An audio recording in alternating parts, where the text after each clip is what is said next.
Hello everyone and welcome back to our postpartum routine. So today we're going to be talking about infant care and bonding. Like, oh my god, very interesting topic. But yes, today I'm just going to be going to the introductory part for those of us that are like first-time moms, and for those of us that some people have not been like moms to newborns in a long while. It's been very long they had so this could be a refresher for you if you're in that category. So yeah, let's get right into it. So first of all, the first thing I want you to be doing before we go right into tips and bits and bobs about newborn is you want to be creating a routine for yourself postpartum. So I might see if it works for you.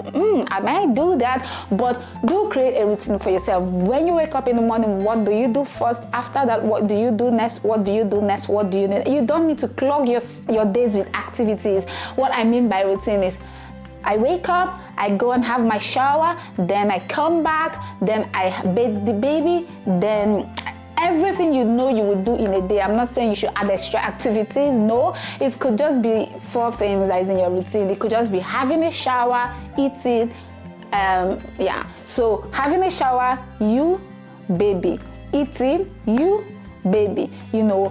Creating a routine is then how we get into understanding times that baby sleeps time, because these times will be changing with every week. So when they sleep and how long they sleep at 1 week, at 2 weeks, at 3 weeks, 4 weeks, 5 weeks, 6 weeks postpartum and so forth, they are going to be different. So for every time they make a change, you adjust your routine. For every time they make a change, you adjust your routine. I needed to say this first because if you want to stick to a non-flexible routine with a newborn, you're going to exhaust yourself because they are going to keep changing their routines. Their feeding routines will change, how long they eat, how long they stay before they get hungry again, how long they cry. Everything is going to keep changing. So the first thing you want to be doing when it comes to infant care and bonding is staying flexible. You want to be extremely flexible with your routine. Have a routine, and yes, know that once you wake up, the best routine you can have for yourself is self-care. Once you wake up, go straight and do your self-care moments and then get ready for the day. Have a routine, but be very flexible. So let's get right into tips of how you could get into a very lovely infant care and bonding. First of all, if you're a first-time mom, you're very welcome. The first thing you're going to learn is what different cries mean. So not every time that baby cries, not every time is hunger. He or she could be feeling sleepy, tired, hungry, want a change of nappy, just wants cuddling, different things. Everything that a baby needs, their response is cry. So the first thing you're going to be doing is understand when your baby cries for eating. The very main way you can differentiate this cry is if baby is hungry, baby would first root, maybe trying to move their head around, looking for the breast milk, I know, things like that, or trying to bite their hands, suck on something, moving their head towards your breast, something like that. It's called rooting. They will give you signs that they are hungry. They will give you signs that they are hungry, and you will see them wanting food. And crying is always the last, is usually, let me use the word usually. Crying is usually the last, stage of rooting for food. Before they get to crying, they must have beaten their hands, tried to suck, done something. You would know that baby is hungry. Sometimes they are crying, and if you try putting something close to their mouth, they don't go towards it, they don't root, they are not hungry at that point. You want to be checking their nappies, you want to check if the weather is too warm or too cold, you want to make sure that baby is comfortable. So you might try changing nappies, check your room temperature, adjust the clothing to the temperature or adjust the temperature to the clothing. Then when you've done that, then you might want to, and baby is still crying, you might want to wear baby, give some cuddles, and see if baby is just looking for a cuddle and wanting to sleep. Maybe they are tired and baby might sleep off. First of all, this is going to take you time to learn. With time, by time you begin to pay attention to these details, you'll be able to figure out when baby is crying for food, or when baby is tired, when baby just wants cuddles, and you will be able to figure out those things. Getting to understand these different cues will make your infant care and bonding very, very, very like easy, because if baby is crying for food and you're trying to put baby to sleep, that's a disaster. Baby will scream and scream and scream. If baby is trying to sleep and you just keep, you know, maybe just trying to sort another need that is not sleeping, baby will not settle and you'll be stressed out. So you need to understand different cues from baby at different times. So you want to watch for routines, sucking, hand to mouth gestures for hunger cues. Like I already said, of course I am a teacher, I am an educationist, I'm a nurse educator. I would always want to use my points even though I've said them. Then you want to learn the difference between a hungry cry, a tired cry, and a discomfort cry, like I have said. And then you want to observe baby's sleeping window. For example, like I said, in different weeks, baby is going to be doing different things. So when baby adjusts, make your life easy. So another thing that is going to be helping with your infant's care and bonding is you want to bond with your baby, you want to spend time with your baby, and you also want to do things at home. Skin to skin care, like contact, is very, very much not just in the hospital.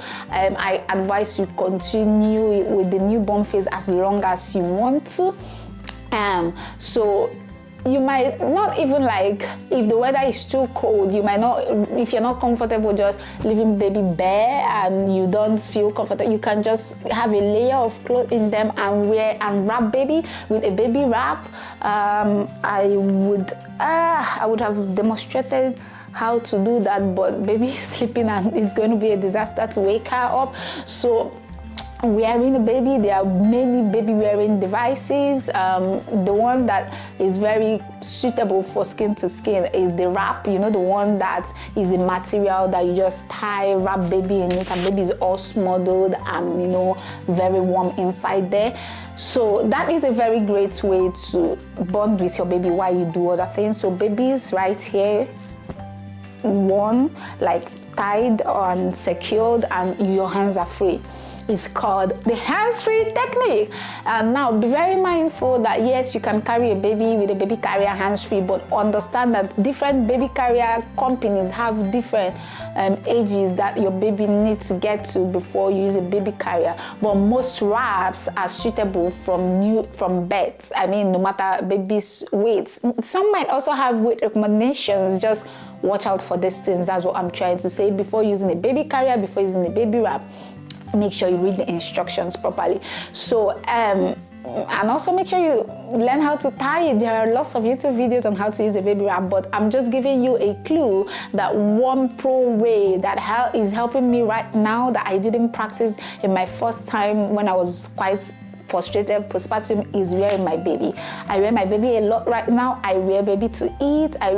She feels very secure and, you know, close there, yeah, and then I can get one of two things done and she's sleeping. And then I realize that when I wear her and she feels my warmth and she sleeps over and I lay her down to sleep, she has longer naps than when I just leave her on the bed. So I just follow the routine. That's what I mean. It works for us. It's good for bonding. It's good for her health, keeping her warm.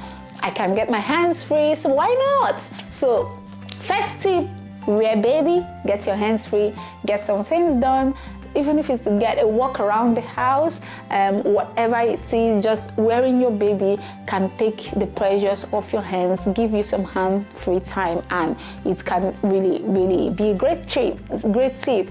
So we've talked about understanding baby's cues. First, we've talked about having a routine but make it flexible. Then we've talked about understanding baby's cues, know different cryings, know when baby's rooting for milk, you know. Sucking, things like that. We've talked about you can wear baby as a great tip for infant care and bonding, and also wearing baby, you have your eye on baby. You don't have to, you know, you are keeping an eye on baby while you're doing whatever you're doing, because I find it very stressful. Most times I could have baby in the crib next to me, but I just have to keep, maybe if I want to just make something or do something, I have to keep looking here, looking here, looking here, looking here, and I find it very stressful, going from here to here, going from here to here. But when I'm wearing baby, I just have baby in my view space, like within my eye level, and it makes things so easier. So I'm paying attention to baby and what I'm doing at the same time. So wearing baby is a pro tip. So do that. It will help you bond, you know, and you know, so even if you have a nursing chair that rocks like I'm doing right now, you can wear baby and rock on the chair, so you're also getting some resting time.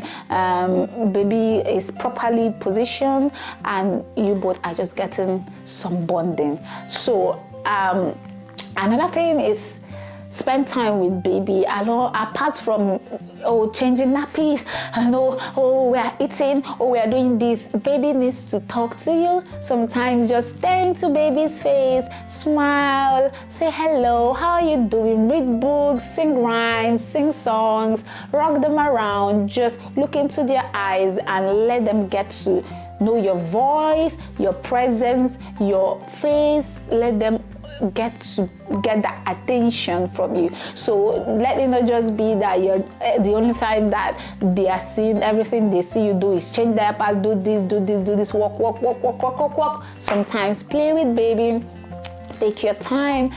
When you're stressed, instead of allow yourself going down and down into that sleep, use that opportunity to sing to baby, rock. Just rock on the chair if you have a rocking chair. If you don't have, just look into baby's eye, rock them around, sing some song, play with them, and just, you can even play music and both of you dance to it. Just add a little bit of fun to the already stressful postpartum period. That's just it. And this really helps bonding, because when you're talking directly to baby, playing directly with baby, they pick cues, and at a certain stage, they begin to smile back and they begin to wave back and jiggle around with you. And it will take a time, not in the first week or the second week, but yeah, right now when I try to play with baby, she jiggles about and kicks her feet and smiles back at me, and that's the most beautiful moment. So I know you thought this video was going to be about change diapers, feed baby. Those are things that you already know. Those are things you're already focusing on. You already know to always change baby's diaper at least after every feed, and you already know how to make sure you're using barrier creams to protect them from nappy rash. You already know this, you're doing them right. Feeding, you know that, baby should never ever go beyond at least 3 hours, then you feed them again. Definitely, most of them will never ever get to that time, and they're demanding for more milk, especially if they breastfeed. Then if you're formula feeding, you already have, every formula have the number of times, maximum number of times, 24 hours, so you know how to divide that to get how regularly you should feed your child. But generally, never let your newborn go beyond 4 to 5 hours before you feed them again, because their tummy is really little and they cannot keep much in for a very long time. So you have to make sure that you're not starving them and they are not hungry. Another thing you can do is to make sure that you are getting the help that you need. See, this is going to play out in all my videos. It is very important to accept help with your house chores. Let your husband help you. Let your husband go to the grocery store. Let your mom, your sister, your friend, anyone around, hello, please, I need help. Can you help me do this shopping? Send them money, let them go do the shopping. Let them do the dishes, let them do the cooking. Just rest, accept help. And another thing that you can do, because see, it's very important that you accept help in this phase, because if you allow people to help you with the chores, with the groceries, with the cooking, then you will be able to have time to spend with your infant and bond with them. See, when you try to do everything, you try to be cooking, you try to be cleaning the house at the same time, doing everything when you have help, and you are just trying to get on to everything, you might not now be able to spend that quality time with baby, because you are always stressed out and worked out and overstretched. So plan your day in a way that You have time to breathe, you have time to spend baby, you have time for yourself. In as much as realistically you are always with baby at every time, understand the difference between being with baby, changing their diapers, feeding them, and being with baby, playing with them and bonding with them. All these things like changing diapers, yes, feeding, they all contribute to bonding and getting to know your baby. But there is a special part where baby sees you paying attention to him or her, and you know, you cannot give all these things if you don't have it. And how do you get it is getting enough time, getting enough help, getting enough strength. As much as you can, allow people to help you. And then the last but not the least tip I'm going to be leaving in this video on infant care and bonding is gently massage your baby.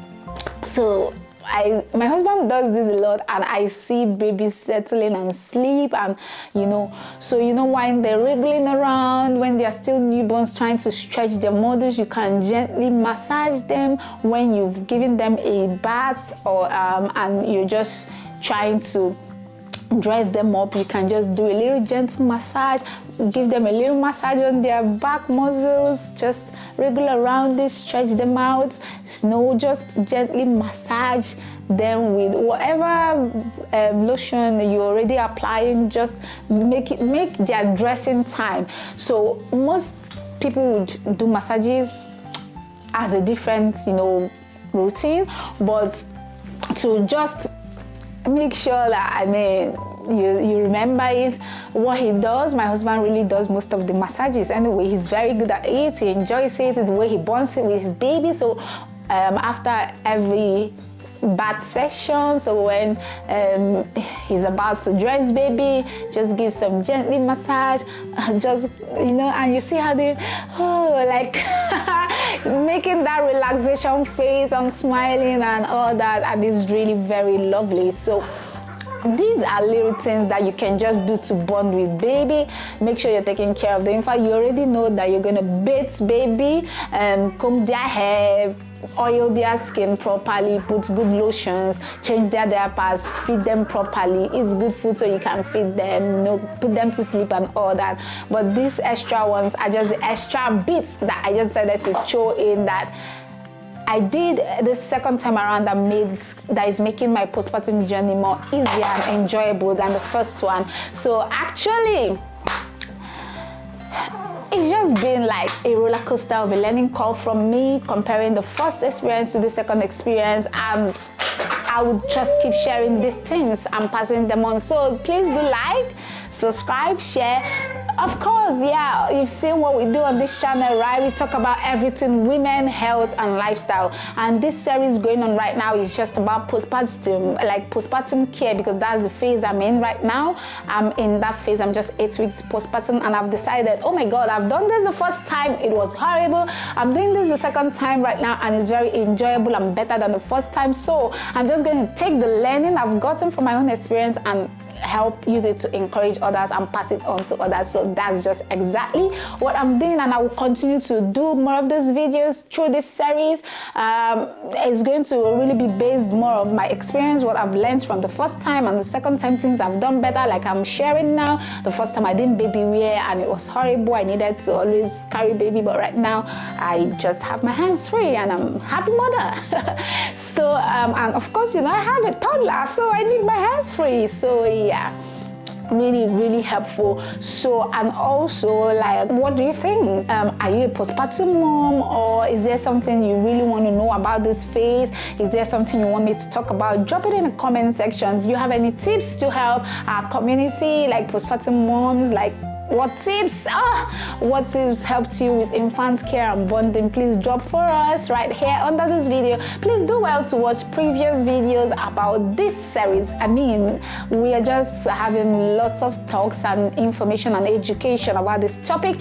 If your wife is in her postpartum period, send her this video. Your sister, your aunties, anyone, someone that is almost due and going to have baby soon, send them this video. Like, subscribe, share, and stay connected, because we are continuing this postpartum empowerment journey, and I am so excited to be taking you on this journey, because as I'm talking to you, this is part of my postpartum healing journey. I mean, yeah, so this takes some stress from me. This is how I pour into other people. This is how I give back. This is how I feel better. This is also helping my mental health. This is also helping me learn more, because as I'm sharing with you, before I share tips, even though they are my experiences, I have to make research to make sure that I'm passing the right information and all these things. I feel like, okay, I'm doing something for myself. So yeah, in as much as I'm just 8 weeks postpartum, is still a very long journey ahead, but I'm so grateful and glad for how far I've come, because it's a very huge experience, better than the last time I did it, and I'm very grateful I'm doing this journey with you. Stay tuned, stay connected, stay happy, and see you on the next one. Bye bye.